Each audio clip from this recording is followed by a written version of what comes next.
ମୁଁ ଆଜୀବନ ସଜା କାଟୁଛି ଆଉ ଆମେ ଜେଲ୍ରୁ ଆଜୀବନ କଏଦୀ 2-4 ଜଣ ମିଶି ଏଇଟା କ୍ୟାଣ୍ଟିନ୍ଟେ ଖୋଲିବା ପାଇଁ ଇଚ୍ଛା କଲୁ ଆଉ ସେଇଟା ମଞ୍ଜୁର ହେଲା ପରେ ଆମେ ଏସବୁ ଜିନିଷ କରି ବିକ୍ରି 2 ଟଙ୍କା କମ୍ରେ ବିକ୍ରି କରୁଛୁ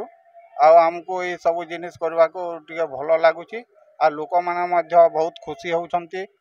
ଭଲ କହୁଛନ୍ତି ଭଲ ଟେଷ୍ଟ କରୁଛନ୍ତି ବୋଲି କହୁଛନ୍ତି ଆଉ ବହୁତ ସେମାନେ ଆମକୁ ପ୍ରଶଂସା କରୁଛନ୍ତି ଆଉ ଏଇ ପଇସାଟା ଆଜ୍ଞା ଆମ ୱେଲଫେୟାର ଅଫିସର ଫଣ୍ଡକୁ ପଇସାଟା ଯାଉଛି। ଏହାକୁ ମାର୍କେଟରୁ 2 ଟଙ୍କା କମ୍ରେ 5 ଟଙ୍କା ଲେଖାରେ ବିକ୍ରି କରୁଛୁ। ଏହାର ଏକମାତ୍ର ଉଦ୍ଦେଶ୍ୟ ହେଲା ଯେଉଁ କଏଦୀମାନେ ଅଛନ୍ତି ତାଙ୍କୁ ବାହାରୁ ଯାଇକି ସ୍ୱାବଲମ୍ବୀ କରିବା ଏବଂ ଏହାର ପ୍ରଫିଟ୍ ଯାହା ଲାଭ ହେବ ତାକୁ ତାଙ୍କର ୱେଲଫେୟାର ଫଣ୍ଡରେ ଆମ ଜମା କରିବା ଏବଂ ତାଙ୍କର ମଙ୍ଗଳ ଉଦ୍ଦେଶ୍ୟରେ ଆମ ହିତ ସାଧନ ପାଇଁ ଖର୍ଚ୍ଚ କରିବା। ଦୀର୍ଘ 14 ବର୍ଷ ହେଲା ସେମାନେ ଆଜୀବନ କାରାବାସରେ ଦଣ୍ଡିତ ଥିଲେ ଆଉ